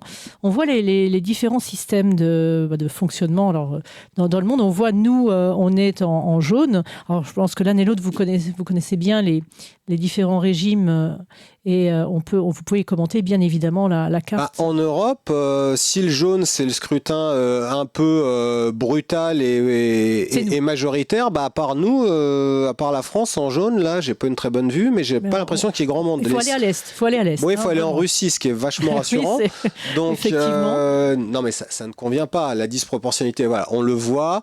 Finalement, l'Autriche, qui là est en jaune, je ne sais pas pourquoi, mais un système aussi proportionnel qui est dans sa constitution. Oui. D'ailleurs. Donc voilà. En rouge, c'est les monarchies, c'est les systèmes monarchiques. Oui, en rouge, c'est les systèmes monarchiques. Par contre, en orange, on voit qu'il y a beaucoup d'orange vers nous. En Allemagne, justement, ce sont des systèmes. Tu peux montrer la légende. En rouge, voilà. Ce sont des systèmes. Les républiques à régime parlementaire, et nous, on est dans une république à régime semi-présidentiel. Oui, mais ce sont des monarchies. Là, on voit sur la carte, si on prend la grande carte, l'Espagne, le Danemark, la Grande-Bretagne, ce sont des régimes où, alors sauf la Grande-Bretagne, mais les Suède, Norvège, ce sont des proportionnels. C'est-à-dire que la manière d'élire les députés, ceux qui font la loi, c'est un régime proportionnel. C'est-à-dire, grosso modo, vous faites 10% des voix, vous avez à peu près 10% des sièges. Lorsque Frédéric Descrozaille a été élu en 2017, la majorité présidentielle avait fait 32% des voix au premier tour. Oui. Et un peu moins de 50 au second tour, ils avaient eu 61% des députés. Bon, voilà, ça peut pas marcher. Enfin... Oui, c'est mathématiquement, effectivement, il y a une différence. Et vous, alors justement, Frédéric Descrozaille, par rapport, d'une part, à la proportionnelle, par rapport éventuellement à un autre système à instaurer en France, quelle serait votre approche ? En fait, moi, je suis favorable à la proportionnelle. Et depuis très longtemps, parce qu'on ne peut pas nier le fait que ça représente mieux. C'est plus fidèlement représentatif de ce qui s'est exprimé au moment du vote, évidemment. Forcément. J'ai très très longtemps été sensible, je le suis encore, au fait de se retrouver, et là ça dépend quand même beaucoup des cultures, avec quelque chose de gouvernable, c'est-à-dire de garantir une majorité absolue. J'ai longtemps pensé comme ça. Il y a un scrutin que j'aime beaucoup, qui est le scrutin municipal, le scrutin consulaire, où vous avez la moitié des sièges à la proportionnelle intégrale, mais l'autre moitié qui est remportée par la liste qui arrive en tête. Donc, vous vous retrouvez avec une majorité absolue, mais il reste une moitié de représentation pour que tout le monde soit représenté à égalité sur la moitié des sièges. Ça, c'est comme ça que fonctionnent nos mairies, nos chambres consulaires. Bon. En fait, là où j'ai évolué, c'est que je pense que ça, c'est pas applicable à l'Assemblée. C'est-à-dire que vous pouvez pas mettre une dose de proportionnel. Il a longtemps été question de ça, et je l'ai porté parce que je ne m'étais pas penché sur le truc, en fait. Quand on se dit techniquement comment le faire, ça devient, à mon avis, ça a plus d'inconvénients que d'avantages. Une dose de proportionnelle à l'Assemblée, c'est que vous avez des députés qui vont être élus sur des listes, la proportionnelle, et d'autres qui vont être élus à la majorité. D'accord. Et être ancrés sur eux. Donc, il n'y a pas le même statut, donc c'est vraiment compliqué. Donc, je pense que la proportionnelle intégrale est inévitable si on se dit qu'il en faut de la proportionnelle. Sinon, on reste l'usine à gaz et même si on ne le dit pas, des statuts de députés qui vont quand même être différents. Et je pense que ce n'est pas très sain. D'autant que l'ancrage des députés sur le territoire, on en parlera peut-être aussi, à mon avis, est super important. Et la question du cumul des mandats, j'ai changé d'avis là-dessus. Justement, c'était ma question suivante. Vous faites mes transitions magnifiquement. Merci Frédéric Descrozaille, vous reviendrez. Je vous en prie. Mais là, la carte, elle ne portait pas sur régime proportionnel ou majoritaire, c'était vraiment les régimes. Effectivement, voilà. Les monarchies constitutionnelles sont des régimes parlementaires, par principe. Mais on a pris encore une fois en France cette habitude de se dire pour gouverner, il faut qu'il y ait qu'un chef, et puis il faut que le chef il ait la main, c'est-à-dire qu'il faut qu'il ait une majorité absolue qui le soutienne. On a gardé ça, ça marche encore une fois dans un système bipolaire, et l'alternance permet d'avoir une respiration. Ça ne marche plus quand on est sur ce qu'on connaît aujourd'hui, c'est-à-dire un morcellement du paysage politique, dont on peut penser qu'il va durer, qui n'est pas grave en soi, et qui peut être même une opportunité pour apprendre justement à fonctionner en coalition. Oui. Mais la proportionnelle, j'insiste, dans l'état actuel des choses, avec tout ce qu'on a dit sur le fonctionnement de l'Assemblée, sur le comportement des élus, etc., ça ne changera rien. C'est-à-dire que s'il n'y a pas cet apprentissage de la coalition. Et j'entends ce que vous dites, en disant, oui, mais proportionnel, on sera moins tenu par des coalitions électorales, et donc il y aura peut-être plus de fluidité pour que des partis qui sont partis chacun dans son coin devant les électeurs se coalisent pour quelque chose, peut-être. Je veux bien le croire. Mais en tout cas, une chose est sûre, c'est qu'il faudra apprendre à le faire. Ça. Parce que la différence, c'est que notre système actuel majoritaire uninominal à 2 tours fait que, en fait, les coalitions se fondent avant, donc le programme s'organise avant, et une fois que vous êtes élu, vous êtes un petit peu tenu par votre accord électoral et votre programme. Ce qui se passe dans les autres pays, scandinaves, l'Allemagne ou autres, c'est que vous partez sous vos couleurs de votre parti, et avec évidemment un programme. Mais vous avez fait votre score sur ce programme. Et après, vous essayez de trouver avec les autres des manières de, bah oui, mais toi, tu as fait 15%, donc on va prendre une partie de ton programme, mais tu n'as fait que 15%. Donc, qu'est-ce qu'on prend de ton programme? Qu'est-ce qu'on ne prend pas? Et chacun fait ce travail, en fait. Et les coalitions et le programme se fait après. D'ailleurs, c'est pour ça que dans des pays comme le Danemark, ceux qui ont regardé l'excellente série danoise Borgen, notamment, voient bien qu'en fait, ça prend 2-3 mois, mais pas parce que le président de la République, au hasard, procrastine pour choisir son Premier ministre. Non, c'est parce qu'en fait, ils mettent 2 à 3 mois pour se mettre d'accord sur c'est quoi le contrat de législature, le contrat de gouvernement des X formations qui sont dans cette plateforme législative. Et c'est pas du tout trahir les engagements qu'on a pris avant l'élection. C'est de se dire, à partir du moment où on n'a pas fait 50%, en fait, il n'y a pas une majorité des gens qui sont d'accord avec notre programme.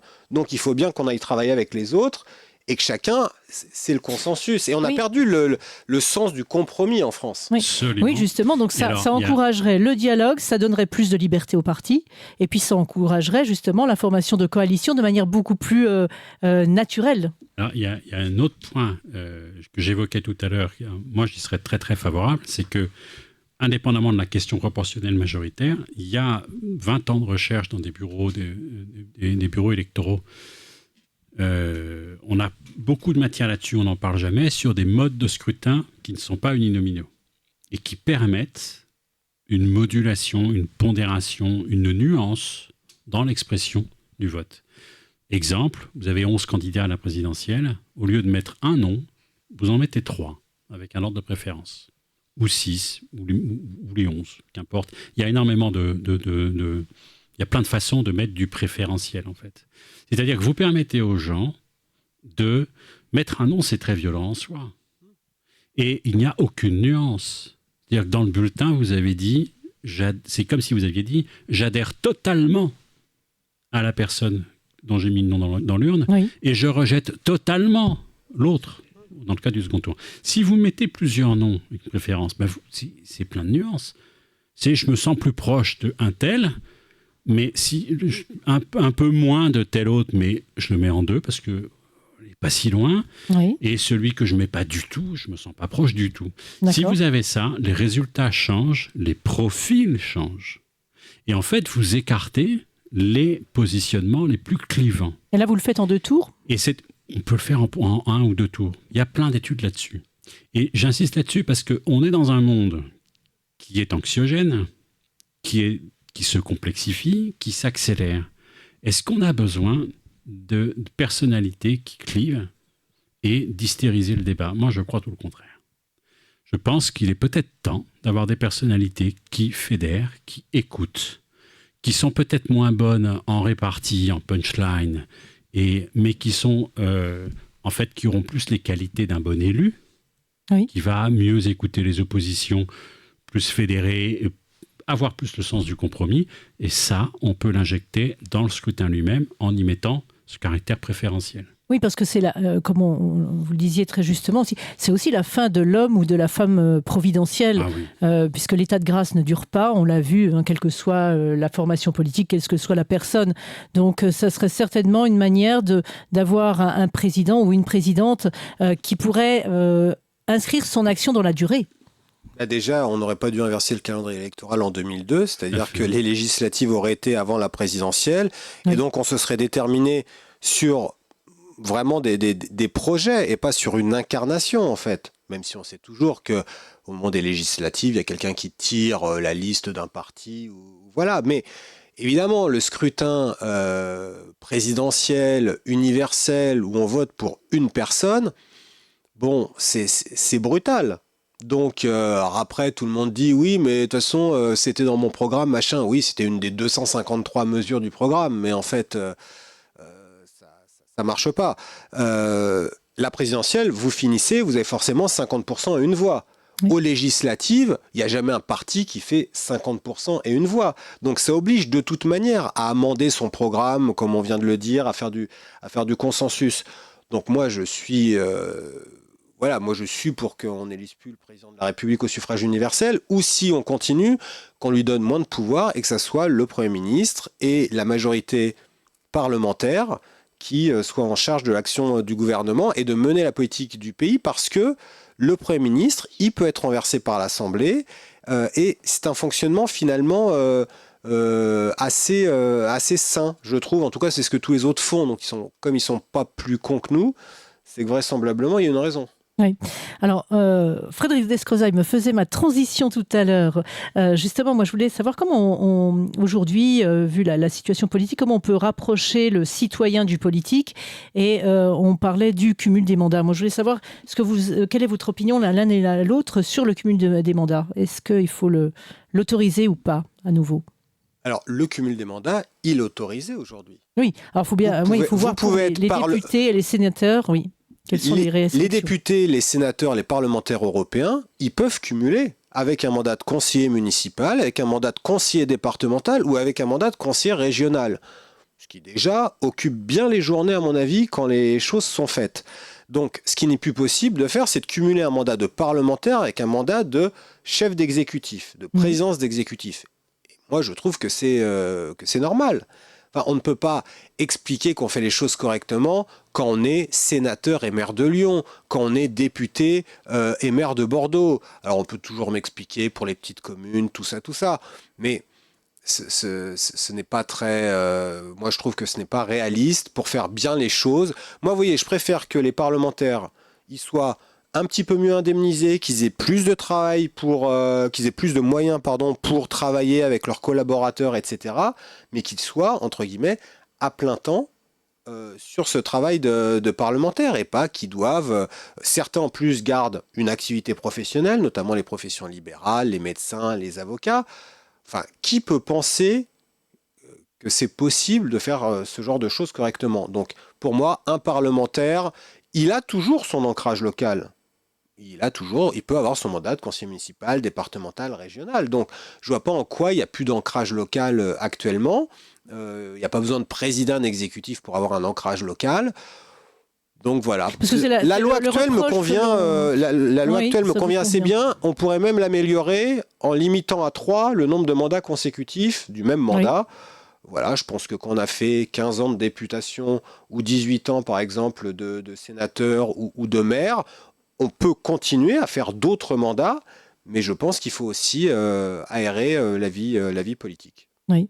Alors Frédéric Descrozaille, votre avis ? Moi, j'ai changé d'avis là-dessus parce que je pense que la question du cumul se pose. Je pense que cette loi particulière qui cible la présidence exécutive, je pense qu'elle n'est ni faite ni à faire.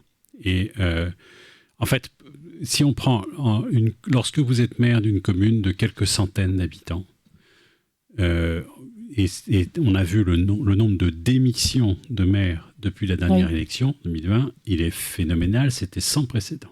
Totalement. Donc, et on a ôté aux maires des petites communes les moyens de se faire entendre, même si c'est un maire sur je ne sais pas combien en zone rurale qui peut être député. Je trouve ça, en fait, je considère que c'est une erreur que de leur avoir interdit de se présenter à la députation. Je pense que et lorsque vous êtes maire d'une petite commune, c'est pas là, à mon avis, qu'il y a le plus de problèmes de cumul. De même, lorsque vous êtes maire d'une grande ville, vous avez cité Lyon, mais prenons des grandes villes de plus de 50 000 habitants, l'exécutif de la mairie est tel que vous pouvez passer 2-3 jours par semaine lorsqu'il y a une session parlementaire. 2-3 jours, c'est-à-dire, moi ce que je pense, c'est que ce cumul, il faudrait revenir dessus et l'autoriser en préfigurant un fonctionnement de l'Assemblée qui soit beaucoup moins chronophage. et qui avec beaucoup moins de surlégifération et beaucoup plus de présence en circonscription. Mais je pense qu'en fait, le vrai problème, je pense que c'est pour les maires de communes de 1000, 1500, 2000 habitants, où là, c'est vraiment compliqué, parce que vous n'avez pas l'exécutif. Oui, mais pour les grandes communes, c'est un peu indispensable dans votre mairie, et ça commence à être très compliqué à gérer. Mais en revanche, je termine juste, mais de finir, de reprendre cette loi sur l'interdiction du cumul, parce que oui, il faut limiter les cumuls en général, mais il faut penser à tous les mandats possibles, et de se dire que c'est pas raisonnable. On plafonne les indemnités, il faut quand même le dire aux gens, qui ne s'imaginent pas que les gens cumulent. Oui, ça c'est important. Non, mais c'est quand même important.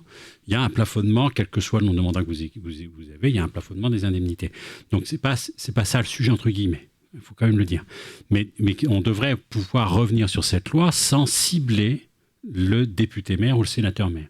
Je terminerai juste en disant que non seulement, alors moi je trouve que je n'avais pas de mandat local, donc je n'avais pas de cet ancrage-là. Moi, comme je débarquais du MAS, j'ai fait partie des députés dits hors sol, et je comprends qu'on me les reprochait, honnêtement. Enfin, je vois ce que ça veut dire en tout cas. Et ce que j'ai constaté, c'est que pour peser, et vous avez entièrement raison en insistant sur les moyens des collaborateurs, d'avoir une enveloppe qui serait le double, ça serait vraiment le minimum. Mais pour peser face à un cabinet ministériel ou une administration centrale, ça je l'ai vérifié. Oui. Si vous n'avez pas de mandat local, et particulièrement si vous n'êtes pas maire, je pense que cette loi elle a largement été faite pour virer les barons, vous pesez beaucoup moins. Oui, ça, je l'ai vérifié. Alors, lorsque vous avez un mandat local, que vous êtes maire, là, et là, il y a un déséquilibre des pouvoirs entre le Parlement et l'exécutif, ça c'est certain, et le législatif manque de poids face à l'exécutif. Ça, j'en suis vraiment le témoin, j'ai plein de trucs à raconter là-dessus, de redonner la possibilité d'avoir des sénateurs maires, des députés maires, ça permettra de renforcer aussi le Parlement. Oui, mais moi je pense que moi, je ne dis pas que s'il y avait le retour du cumul député-maire de Lyon, sénateur-maire de Bordeaux ou je ne sais quoi, je ne dis pas que tout partirait à volo. Je dis juste que c'est une responsabilité par rapport à ceux qui élisent. Moi, je pars du principe qu'un mandat de parlementaire, c'est très chronophage, c'est quasiment à plein temps. Donc, les gens qui élisent le maire de Lille, oui. Ils élisent le maire de Lille, ils élisent pas le DGS, ils élisent pas le premier adjoint. Donc si l'idée c'est de se dire le député maire de Lille, c'est pas grave, il va passer 3 jours à l'Assemblée, 3 jours à la mairie, et pendant les autres jours de la semaine, de toute manière, la mairie va évidemment tourner parce que l'équipe municipale, le directeur de cabinet, le machin vont faire tourner. Et d'accord, ils vont faire tourner le truc, mais en fait, la responsabilité, c'est la personne qui a été élue. Donc moi, je ne suis pas pour diluer la responsabilité des élus locaux, ou même des parlementaires d'ailleurs. Lorsqu'un maire se présente aux législatives, les électeurs ne sont pas obligés de l'élire, ils font ce qu'ils veulent. Pourquoi est-ce qu'on interdirait aux gens de voter comme ils veulent ? Oui, mais vous savez, c'est comme le débat pour les gens qui ont été condamnés, entre guillemets. C'est les gens le réélisent, c'est formidable. Oui, mais non, c'est pas formidable, en fait. Que Patrick Balkany ait été réélu à Levallois-Perret, c'est pas formidable. C'est pas formidable. Donc, et on peut s'interroger sur, y compris, la prime à la casserole qui semble prévaloir dans certains endroits. Mais moi, je suis désolé, les électeurs, ils sont juges. Oui. Dans une démocratie, les électeurs sont juges. Rien n'empêche les gens de dire... Donc, vous êtes contre le cumul dans le temps aussi ? Je trouve que la question se pose. Pourquoi est-ce qu'on ne laisserait pas les électeurs choisir ? Mais parce que les électeurs, par exemple, on ne les laisse pas choisir d'élire comme député quelqu'un qui a 16 ans ou comme sénateur quelqu'un qui a... Ça n'a rien à voir. Il y a bien des règles. Non, mais bien sûr. On peut être maire ou parlementaire jusqu'à 110 ans sans être en capacité d'ailleurs. Enfin, on a des maires, ils sont centenaires. Je ne suis pas sûr qu'ils aient toutes leurs capacités. Il y a bien des règles en fait. Et donc... Oui, moi, je ne vois pas. Mais d'ailleurs, on peut en pas discuter. Le problème. Tout à fait. Et les règles, mais encore une fois, là, on a le régime des responsabilités. Il faut être majeur. Bon. Et puis ensuite de ça, il y a la question des droits. Si vous avez été déchu, vous êtes inéligible, on ne va pas voter pour vous. Vous avez le droit de vous présenter. Mais je considère que c'est la question, la responsabilité des électeurs. Pour moi, elle est quand même au centre. Et je considère qu'on peut juger que les électeurs vont être juges. D'autant plus, vous avez dit, les électeurs, ils élisent leur maire. Non, ils élisent une liste. Ils élisent un conseil municipal. C'est le conseil municipal qui élit le maire. Ah oui. Certes, mais enfin, c'est quand même assez clair. Oui, mais ça serait pas mal. On parlait des scrutins. Je vous ai dit tout le bien que je pensais du scrutin consulaire. Tant qu'à y être de changer des choses, je me dis que d'avoir comme en Allemagne d'ailleurs, des exécutifs qui sont un peu plus collégiaux, un peu moins soumis à l'autorité du chef, ça serait pas mal. Oui, mais en quoi justement que le maire, il se fait élire député, très bien, je suis pour le collectif. Et donc il passe sa place de maire à son premier adjoint, et le premier adjoint devient maire. Justement, on a l'impression qu'il faut absolument avoir le titre pour avoir finalement la responsabilité. Je suis d'accord avec vous, c'est collégial, c'est une liste qui a été élue, pas de souci. Donc, il n'y a pas de problème à ce que le parlementaire, il laisse sa place de président d'exécutif. Mais rien n'empêche, c'est pas interdit ça. La loi prévoit qu'il n'a pas le droit de rester maire. Oui, je trouve que le collectif fait ce qu'il veut. Oui, là, on voit effectivement, vous avez deux opinions très différentes. Je suis plus libéral que vous. Pas les inéligibilités, les incompatibilités, par exemple, elles existent bien. Il y a bien des règles, des lois. On ne peut pas, par exemple, vous voulez être sénateur, par exemple, dans un département ou même député, vous ne pouvez pas avoir travaillé 1 an à l'avance dans une collectivité de votre circonscription. Bon. Il y a bien des règles. Oui. Pourquoi il n'y aurait pas des règles aussi pour les élus, en fait ? À la règle de « désolé, vous êtes parlementaire, vous ne pouvez pas présider un exécutif ». Là, malheureusement, je crois que nous n'aurons pas de consensus entre vous sur ce point. Non, mais ça, c'est passionnant. Mais ça, c'est intéressant, effectivement. On pourrait faire un référendum sur la question. Moi, ça ne me poserait pas de problème. Alors là, c'est Jonathan Kienzlen qui me fait ma transition. Alors, permettez que je rebondisse là-dessus. Si on peut penser... Si vous posez la question, êtes-vous pour ou contre le cumul de mandat de député et de mandat de maire ? On peut penser qu'une majorité française dirait « je suis contre le cumul ». Si vous dites la question, est-ce que vous êtes favorable à ce que votre maire puisse être député ou est-ce que votre député puisse être maire de votre commune ? Peut-être que les gens ne répondraient pas pareil. J'ai entendu un directeur d'institut de sondage sur ce point. Dans les référendums, la moitié de la réponse est dans la question en général. Mais vous voyez ce que je veux dire ? Oui, mais ça vaut le coup. Moi, je suis pour la règle pour tout le monde, mais... Pour ma ville, pour mon député ? Je sais pas, moi je fais confiance, moi ça me poserait pas de problème que ça soit personnalité, dès lors que l'on personnalise la question, effectivement, on peut dans l'absolu, on peut se dire, de manière abstraite, je suis contre le cumul.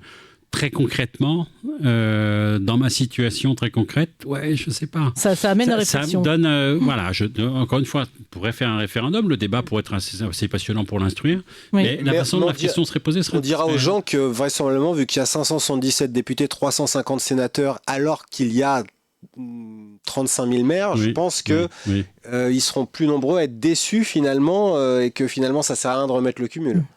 Alors justement, vous parliez de référendum, moi je voulais vous écouter aussi sur ce point, parce qu'on parlait de redonner la parole au peuple. Est-ce qu'il faut avoir un recours, Jonathan Kienzlen, au référendum un peu plus fréquent peut-être qu'à l'heure actuelle ? Oui, il ne faut pas que ça devienne un gadget. Le référendum, c'est important, c'est une prérogative importante du président, comme la dissolution. Alors malheureusement... on va dire que les dernières tentatives, et pour le référendum et pour les dissolutions, n'ont pas été frappées du sceau du succès pour ceux qui les ont déclenchées. Donc ça a refroidi un petit peu tout le monde. Mais justement, je pense qu'il faut dédramatiser aussi le référendum. C'est pas parce que une question serait posée et que la réponse irait pas dans le sens... D'ailleurs, le chef de l'État n'est pas obligé de se mouiller sur le référendum. Il n'est pas obligé de faire quelque chose de brutal, voilà. Il y a tout un tas de questions. Alors, il faut rester dans les bases constitutionnelles. Tout n'est pas possible par référendum. On ne peut pas poser n'importe quelle question sur n'importe quel sujet. Mais qu'il y ait plus de référendums nationaux, moi, je trouve que c'est une bonne idée. Il y a beaucoup de mairies qui organisent des référendums locaux. C'est quelque chose qui est... au Kremlin-Bicêtre, dans le Val-de-Marne, il y a les référendums locaux tous les ans qui ont été mis en place sur une question particulière. Ça se passe bien. Il faut arriver aussi à mobiliser les gens, parce qu'il faut que ça soit aussi représentatif un peu des électeurs, mais pourquoi pas poser plus on fera de référendums, moins finalement le fait que celui qui a initié le référendum n'est pas la réponse qu'il veut, ça deviendra moins grave. Ça rentrera dans la manière normale de fonctionner. Évidemment, le dernier qu'on a fait, c'est le traité constitutionnel européen en 2005. Les Français ont voté non. Vraisemblablement, tout le monde s'est assis dessus et on a fait passer par le traité de Lisbonne quand même à peu près la même chose. Ça donne pas très confiance. On n'est pas obligé non plus de faire passer que des traités. On peut... y a plein de questions de la vie, des questions institutionnelles, le droit à mourir dans la dignité. Il y a plein de choses qu'on peut faire par référendum. Oui. Il faut bien poser les questions. Parce que voilà, ça peut pas être du tir au pigeon, c'est quelque chose d'important. Mais je pense que c'est une solution comme d'autres pour redonner un peu confiance dans la vie démocratique du pays. Oui. Et vous, Frédéric Descrozaille, je crois que vous êtes favorable d'ailleurs au référendum plutôt à l'échelon local. En fait, je suis assez d'accord avec ce que vient de dire Jonathan. Je viens de vous appeler par votre prénom, parce que je n'étais pas sûr de la façon de prononcer votre nom. Et Kienzlen, j'avoue qu'au Scrabble, ça fait beaucoup de points. Donc, je suis assez d'accord avec ce que vient de dire Jonathan Kienzlen. En fait, je vais prendre l'exemple de la Suisse, qui est un pays que plus ça va, plus j'admire, en fait, ce dont ils ont été capables, les Suisses. La façon dont ils ont systématisé le système des votations, c'est un très bon ami de mon ancien circo qui m'a expliqué ça il n'y a pas longtemps. C'était après la Première Guerre mondiale. Parce qu'ils étaient en vrac. Enfin, c'était très, très tendu. Ils n'étaient pas au bord de la guerre civile, mais quasi. Ça s'était vraiment mal passé, en fait. Puis, il y a plusieurs communautés. Il y a deux communautés alémaniques. Il y a les italophones, les francophones. Bah, c'est compliqué. Et le procéder à des votations, alors c'est un État fédéral, a été un des moyens de consolider l'unité de la nation. Et ils ont adopté 2 principes. Un, on ne pose jamais qu'une seule question. Il y en a toujours plusieurs en même temps. Oui. 2, on ne pose jamais que des questions nationales. On marie au moins une question nationale avec une question cantonale, en l'occurrence les cantons. Et je trouve que c'est vachement malin. Moi, je serais complètement favorable à la dédramatisation, complètement favorable au fait qu'il y en ait plutôt plus recours. Il y a un tas de sujets de la vie de tous les jours auxquels se prêtent complètement des référendums locaux, municipaux, départementaux, régionaux. On pourrait conjuguer des questions sur les compétences, la question des déchets, la question des cycles, des voies et de la transition écologique, la question des compétences sur les écoles, les lycées, la question du logement, il y a un tas de questions qui pourraient être pensées à la fois à des échelles sur une commune et la région, par exemple, pour qu'au moins les gens prennent l'habitude de se parler entre voisins, au café, entre collègues, au bureau, sortir ce qui relancerait en famille, de se sûr. reparler politique, mais sur des sujets très concrets de la vie de tous les jours. Parce qu'en fait, les gens font d'ailleurs, mais avec des motifs de se prononcer un peu régulièrement.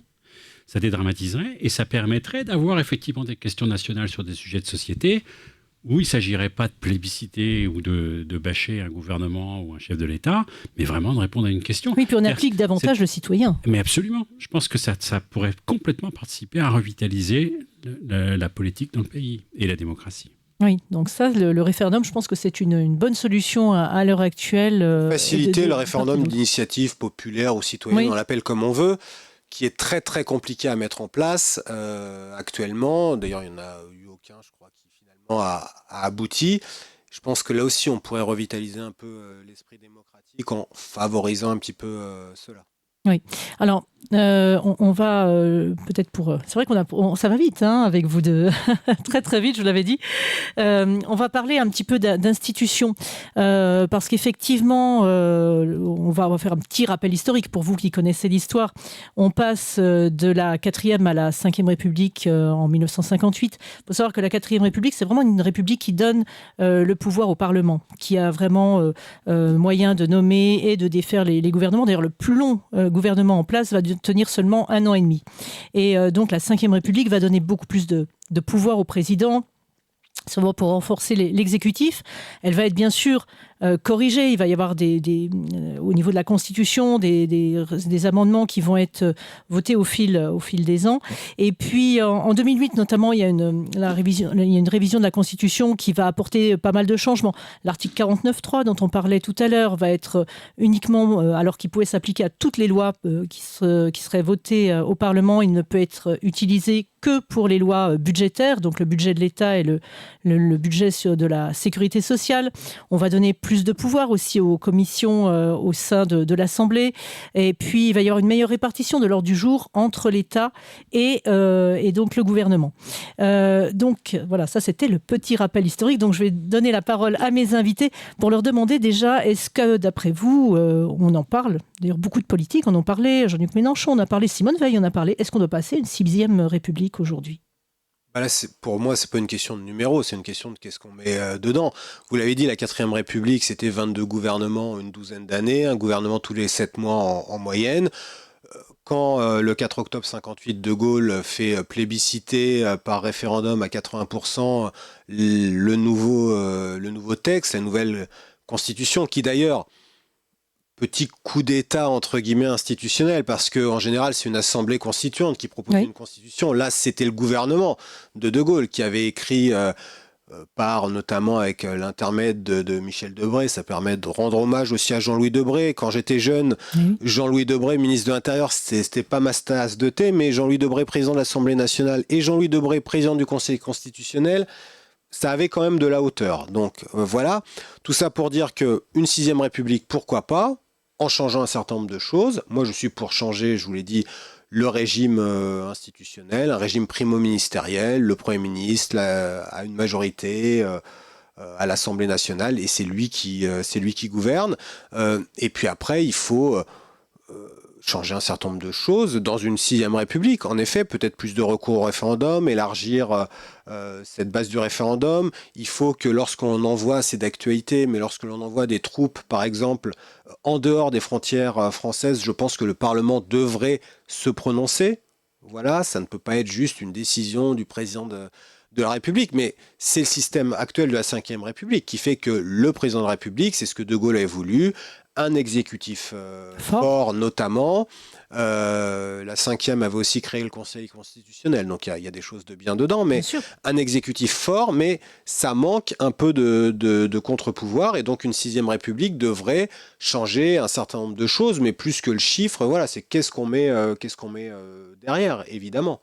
Est-ce qu'on met une règle d'or en disant pas de budget en déficit, comme on l'a dit tout à l'heure? Est-ce qu'on réforme le Conseil constitutionnel en empêchant, par exemple, les anciens présidents de la République d'être membres de droit? Si on pouvait mettre au Conseil constitutionnel des gens qui sont un petit peu spécialistes de la loi, ça serait quand même pas du luxe.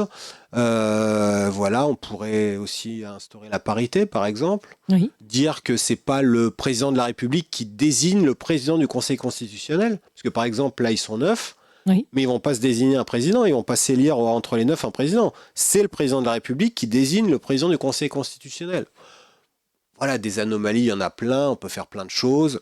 On pourrait aussi réformer la 5e sans changer le numéro, vous savez, on peut faire plein de choses. Et après, c'est quand même pas le texte fondateur constitutionnel qui fait la manière dont on fonctionne. Faut pas non plus en attendre. C'est comme se dire on va lutter contre la progression du Rassemblement national en instaurant la proportionnelle ou en changeant le mode de scrutin. C'est ridicule. On ne change pas des dynamiques politiques par des changements de mode de scrutin. Oui, bien sûr. Frédéric Descrozaille, vous-même, vous seriez favorable à une 6e République? Non, parce que il y a un tas de choses qu'il faudrait changer. On a parlé du scrutin, on a parlé du fonctionnement de l'Assemblée, du pouvoir du Parlement par rapport à l'exécutif, de la place que peut prendre le président de la République par rapport à son propre gouvernement et par rapport au Parlement. Tout ça est faisable à l'intérieur de la 5e. Pourquoi parler d'une 6e? Oui. En fait, là où on ne va pas être d'accord, c'est que moi je considère qu'un président... La 5e, encore une fois, on peut en avoir une lecture. D'ailleurs, dans votre carte, c'était semi-présidentiel. On peut en avoir une lecture présidentialiste ou une lecture parlementariste. Oui. Et Mitterrand, jusqu'à ce qu'il y ait la première cohabitation, c'était un truc qui était impensable. Et qu'est-ce qui va se passer? Puis ça a parfaitement tenu. Je ne crois pas qu'il faille se focaliser sur les règles en disant ça ne va pas, donc on va changer les règles. Ce qui ne va pas, c'est la façon dont on les interprète, dont on les applique, les règles. Mais en fait, il y a des tas de trucs à faire. Dans ce que vous venez de dire, il y a plein de points sur lesquels je suis d'accord. Mais elles sont quand même vachement bien écrites sur le fond. Et ce que je crois, parce que ça, je pense que c'est vraiment important de le rappeler, l'esprit de la 5e, c'est que le président a été élu au suffrage universel, donc responsable directement devant le peuple, et que c'est lui qui, à l'extérieur des frontières, parle au nom du peuple français. Oui, c'est le chef des armées. C'est pour ça qu'on parle de domaine réservé pour les affaires étrangères. Ben moi, dans le contexte qu'on est en train de vivre, c'est pas mal ça. Je n'aurais pas envie d'avoir un régime parlementaire avec les débats que j'ai connus qui étaient passionnants. On a connu totalement un régime, non pas de guerre, mais quasi. Les confinements, je rappelle quand même, la crise Covid le Parlement a autorisé le gouvernement à revenir sur 3 libertés constitutionnelles absolument fondamentales. Liberté de se déplacer, Oui. liberté de se réunir et liberté de travailler. C'est quand même énorme. Donc, et je l'assume, hein, mais on a dit au gouvernement, vous avez le droit d'interdire aux gens de travailler, de se déplacer et de se réunir. C'est mieux que ce soit le Parlement qui le fasse que le président tout seul. Oui. Dans son coin. Non, je dis juste que les débats qui ont animé l'Assemblée à ce moment-là, c'était on autorise le gouvernement pour combien de temps? Et quand est-ce qu'on réexamine ce qu'on est en train de faire? Bien sûr. Et il y avait les oppositions qui, de manière parfaitement légitime, disaient c'est grave en fait ce qu'on est en train de faire et c'est dans 3 mois. Et mon propre camp, et je l'assume, même si je trouvais que je trouve qu'on aurait dû être imprégné de la gravité de quand même ce qu'on faisait, on disait non, on ne peut pas revenir tous les 3 mois là-dessus, il faut laisser un petit peu plus de temps parce que la crise est telle qu'on confie ça au gouvernement. Bon, sachant que même quand c'est comme ça, par habilitation, la commission des lois est saisie sur tout ce qui sort par décret, etc., hein, quoi, par ordonnance. Donc, il y a quand même un contrôle parlementaire. Ça ne veut pas dire que le gouvernement faisait absolument ce qu'il voulait, mais dans des situations graves comme ça, et là, avec ce qu'on est en train de connaître, sur ce que fait l'administration Trump, qui est en train... Enfin, c'est inimaginable. Sur le plan monétaire, on n'a pas le temps d'en parler ce soir, mais le risque systémique est absolument dingue. Les États-Unis font tout ce qu'ils peuvent pour rétablir leur balance des paiements. Mécaniquement, ils vont dégrader leur balance financière. Bien sûr. Ça veut dire qu'ils vont rétablir la balance financière de tous les partenaires qui soutiennent la dette et le dollar. Si le dollar cesse d'être la valeur refuge dans le monde, c'est juste inimaginable. Donc avec ce qui se passe là, sachant qu'il faut mettre le paquet sur la défense, qui va être un problème d'énergie à arbitrer entre l'armée et l'IA, parce que les serveurs consomment une électricité absolument dingue, on ne s'en rend pas compte. Donc ça, qu'il y ait un chef qui se prononce d'abord, qui a la main sur la dissuasion nucléaire, qui a la main sur le bouton, et qui parle au nom, je vais essayer de le dire prudemment, mais malgré tout ce qu'on peut reprocher à Emmanuel Macron, et il est haï par une bonne partie du pays. Là, dans le contexte, j'ai plutôt l'impression que c'est plutôt pas mal. Ce qu'il fait, ce qu'il dit, la façon dont la France se positionne par rapport à ces enjeux. Moi, ce régime, il me va bien. C'est-à-dire que la 5e, elle me va bien comme ça. Il faut encore une fois en améliorer plein de choses, mais l'essentiel, c'est le pouvoir que peut prendre le Parlement dans le cadre de la 5e et qu'il ne prend pas. Parce qu'il ne le prend pas. Mais il a le pouvoir. Le Parlement pourrait beaucoup plus et mieux contrôler l'action publique, Ça, c'est vrai. et y compris le gouvernement, dans le cadre de la 5e. Donc il nous faut des groupes parlementaires qui savent mieux faire des coalitions avec une proportionnelle et un Parlement qui légifère moins, qui contrôle mieux l'action publique. C'est parfaitement faisable dans le cadre de la 5e. Oui, totalement. Alors, c'est une belle conclusion parce que malheureusement, l'émission touche à son terme. Donc, on va rester dans notre 5e République. Finalement, je crois que l'un et l'autre, vous en êtes d'accord. Donc, en tout cas pour ce soir et puis peut-être pour encore quelques mois, voire quelques années. Et puis, je vais vous remercier l'un et l'autre parce que c'était passionnant et je crois que vous auriez eu encore énormément de choses à dire parce qu'il y a beaucoup de... Vous nous réinviterez. Mais avec grand plaisir, cher Jonathan. Vous reviendrez. Frédéric Descrozaille aussi. Avec plaisir. Eh bien, merci à vous deux. C'était Merci vraiment à vous. une émission instructive et puis où les idées ont foisonné. Bonne soirée. Bonne soirée Merci. à vous. Merci. Alors, je vous remercie également, vous qui nous avez suivis pour ce numéro. Voilà, vous l'avez vu, la politique institutionnelle, il y a beaucoup de choses à dire, beaucoup de sujets que l'on a essayé d'aborder aujourd'hui avec mes 2 invités. Donc, merci pour votre fidélité à l'émission. Je remercie évidemment Éric Muresan à la réalisation qui nous a accompagnés pendant toute l'émission. Je remercie Rabat Baloul qui est notre directeur de chaîne et qui aujourd'hui a officié également en tant que photographe. Et oui Rabat, j'avais dit que je le dirais, donc je l'ai dit. Et puis bien sûr, merci à Éric Durand à la communication. Et puis merci à Phil qui était dans le public et qui est venu nous voir ce soir. Et vous aussi d'ailleurs, vous pouvez venir dans le public si vous le souhaitez. Donc je vous dis à très vite pour un prochain numéro de Place des Enjeux.